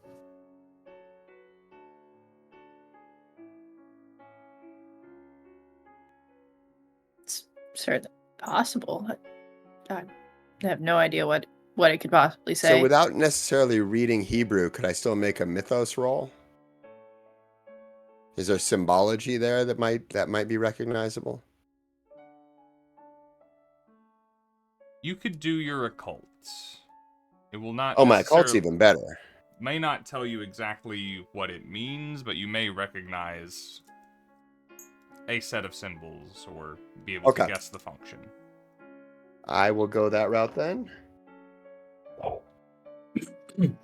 I have a 90 and I just rolled an 05.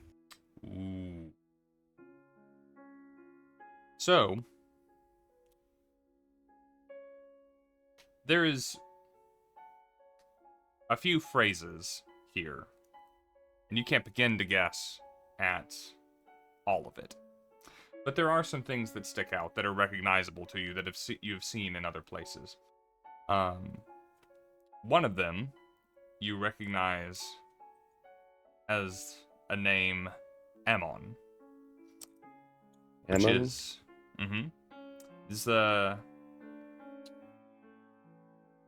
name from ancient history, the name of a god or a demon, depending on your perspective, widely worshipped by the enemies of ancient Israel.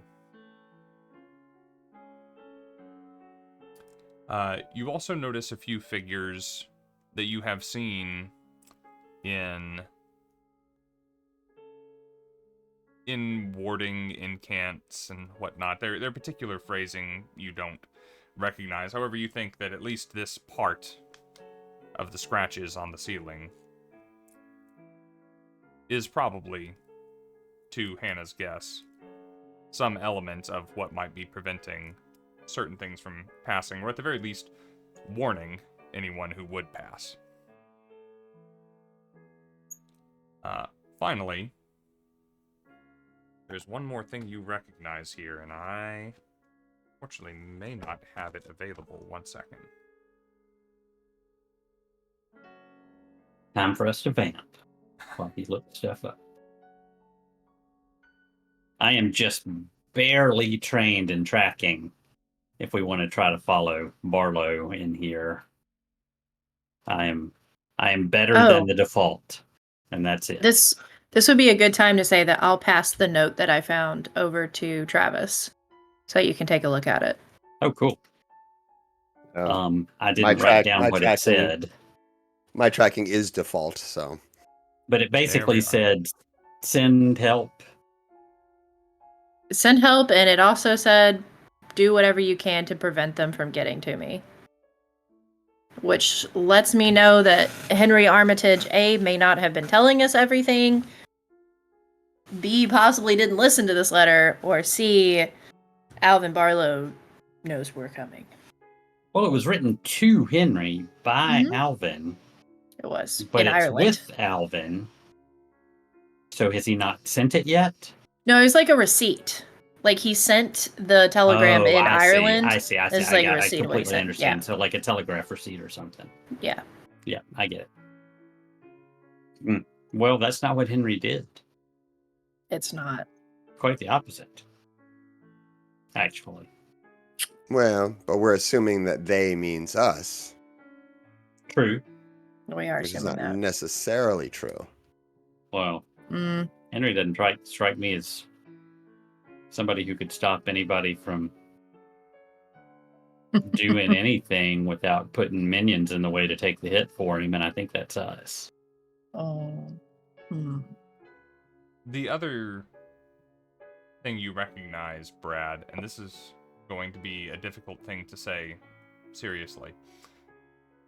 The other thing you recognize is a name. And the name is Nama. It's N-A-A-M-A-H. N-A-A...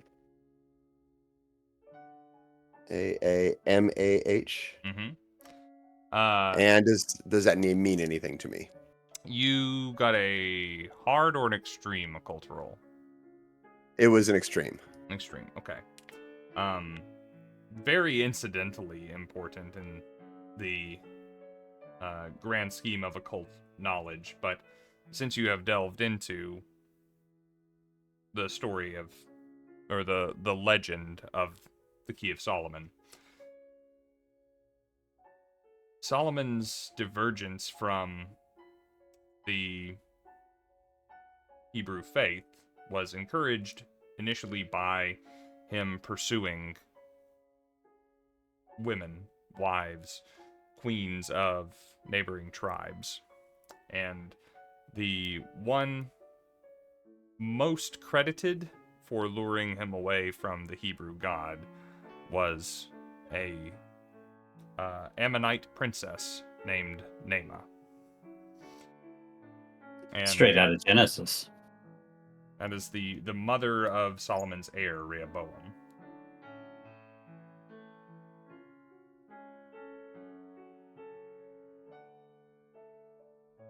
And did you say whether... Oh, Ammon, I just recognize that as either a god or a demon. Depending on your perspective, if you were an Ammonite, right. he was your god. And if you were someone else... Hebrew, then he was a demon. Yeah. Your pick as to your stance on the matter. Got it. So looking up there, I impart this to the other two, that it is a ward. The two names I recognize, Ammon and Nama. Nama has a direct relation to Solomon, but I don't know about Ammon. Could we just, hit it with the bat a few times and then the super serpent lady could come in? I look over at Travis, purse lips, silent for a second, look back. Anyway, I think this is what's going to keep the serpents out.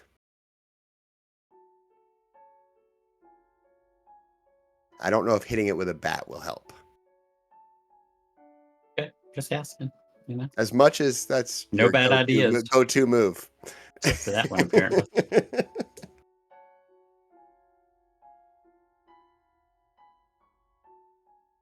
At the very least, of the various splintering fissures that you could potentially pursue,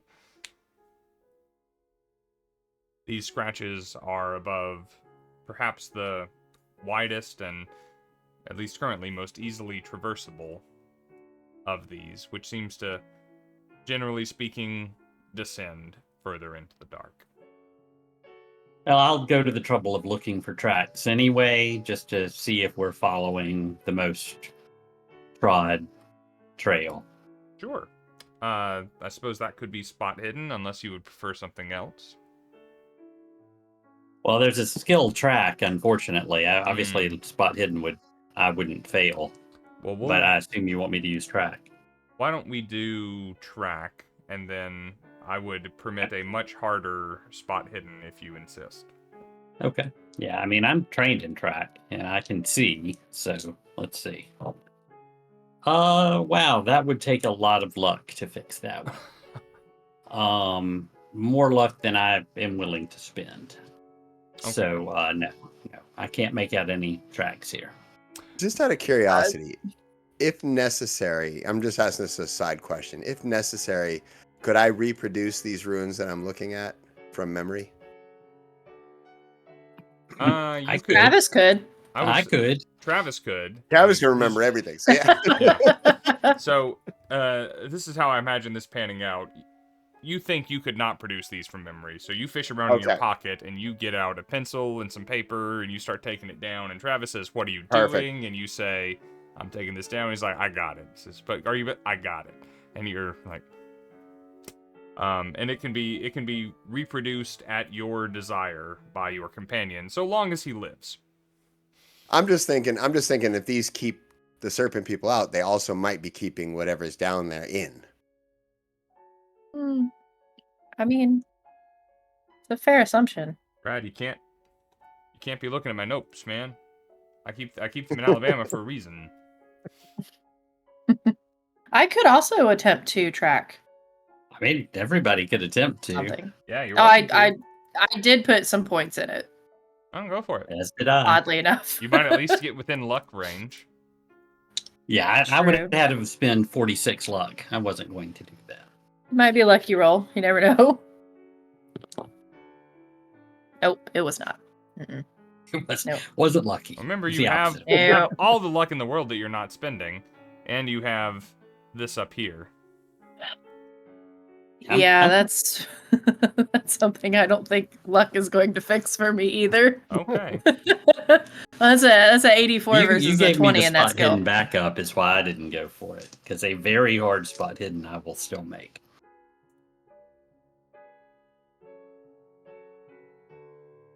Sorry, was that to me?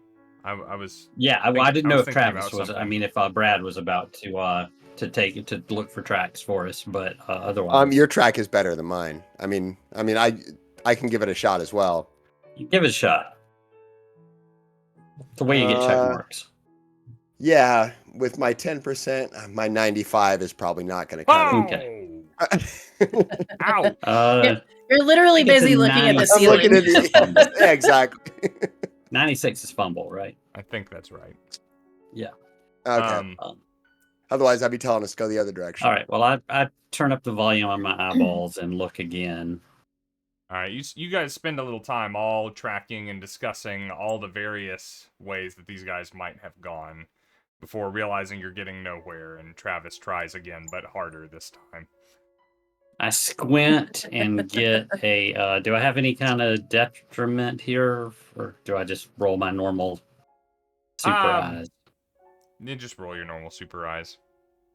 Well, if I'm rolling my normal super eyes, then I missed a extreme success by 5, but I got a hard success. All right, well, not taking any of Hannah's advice or Brad's advice, and frankly ignoring some of your earlier advice, you guys begin to follow Travis as he occasionally notices some small variation in the way that things are going. In fact, Travis, as you are putting your mind to it, you notice just the remnants of a cigarette filter here, and then farther than you think you should have to go for some other sign, you will find a bit of shoe polish or just some other thing that doesn't belong. Condom. Yep. Yeah, several of those. All of them unused. Weird. Yeah. The thing that becomes apparent to you is the fact that you don't seem to be closing the distance with any real progress. Closing the distance to what? To presumably whoever is going ahead of you leaving these cigarette butts. Okay, I see. It just keeps going. That's what you're saying. It's hard to have any real sense of time outside of the timepieces you keep on you. And you realize you've been going down tunnels at kind of ever downward and forward and downward and forward for several hours. It seems like a long time. Can I be doing something as we're moving? Yes. No. Can I just occasionally, I've got my like little dagger out, can I just make like in the wall as we're going along? I'm making like little diagonal cuts that are like at eye level for me. Just so we like know what the way we were going. You do that. In fact, since you made that call and begin to be paying attention to the walls for things such, for these reasons, you note that on occasion you will come across a mark on the stone. Unfortunately, they do not seem terribly fresh, and you don't necessarily know what they mean, and there will be some on the left wall and some on the right wall, and sometimes there will be 2 scratches, and sometimes there will be 4. Sometimes there will not be any. But it's clear that you are far from the first people to have traveled in these tunnels. And I do say tunnels, it is not a clear path leading specifically forward. It winds, and there will be opportunities to turn left and right and pursue a narrower fissure or a wider one.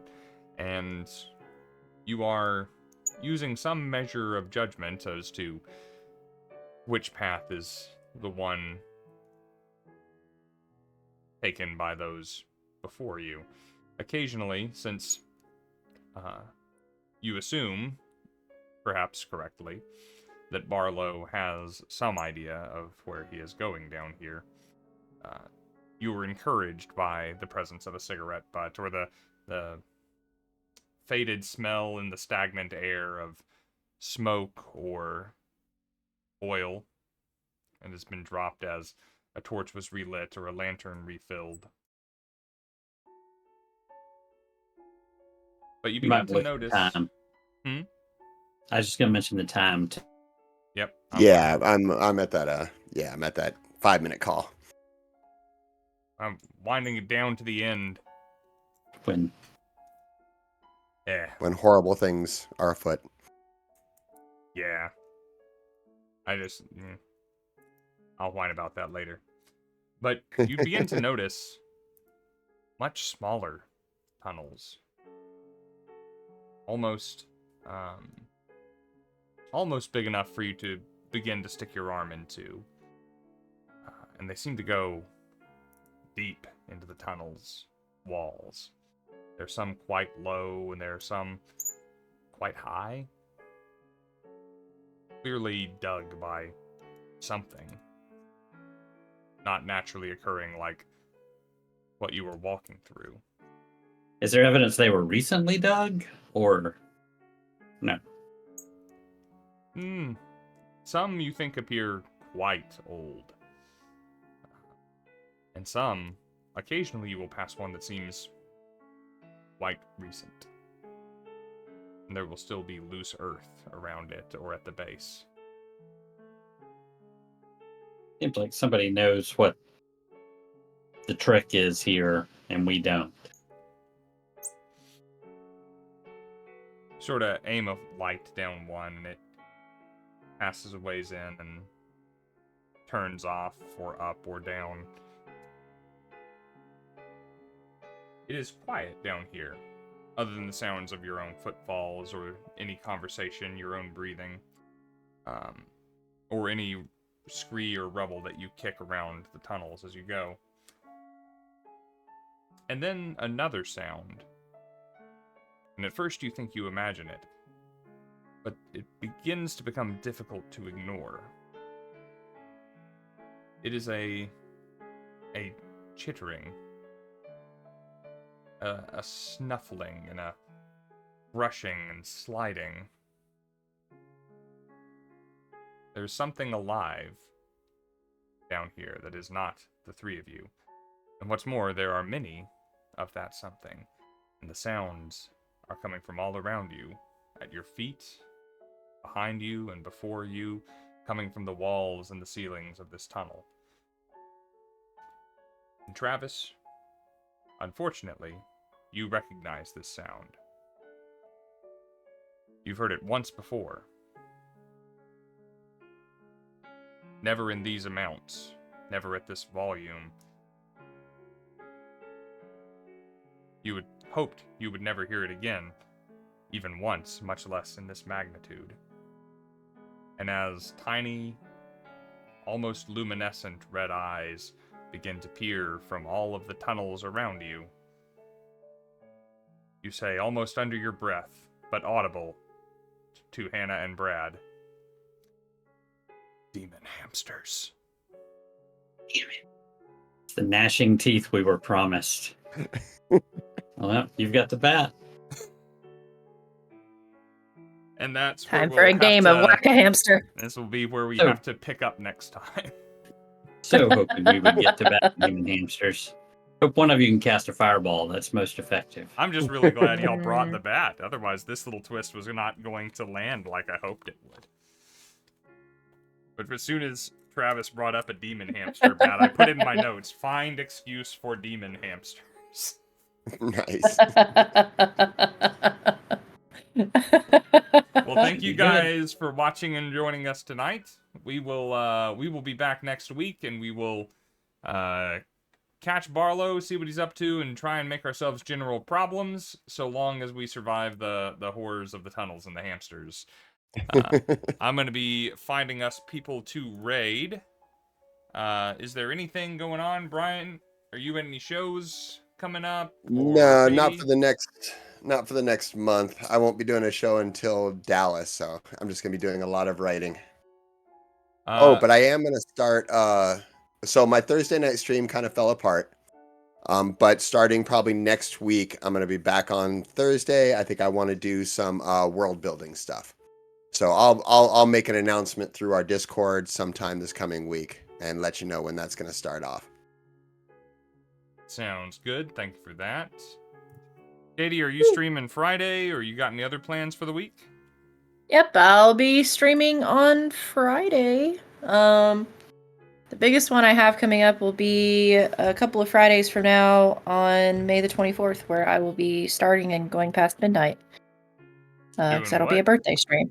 It's a birthday stream. I'm going to be booting up and playing Dragon Age Origins, which is one of my favorite games ever. Oh, it's such a good game. That's a good one. Which day is that? May 24th. A couple of Fridays from now. 24th. Shoot, I will be. You will be I'll with be in my son in Toronto. Toronto. Well, maybe we'll be able to tune in anyhow, and even if we can't, somebody else from the chat go over and wish Katie a happy birthday for us. We will be live the rest of this week. Tuesdays, Wednesdays, Fridays, Saturdays, and Sundays, I believe. Streaming different stuff on this channel that I hope that you come back and check out. There are, if you can believe it, cooler people than me streaming on this channel. Just not cooler people than these people. They're awesome. We're going to go raid Comics in the Cross. Say hi to Cross for us when you get there. Ask him what his contingency plan is for the arrival of sundry demon hamsters. And we'll all be entertained by his answer to that, I'm sure.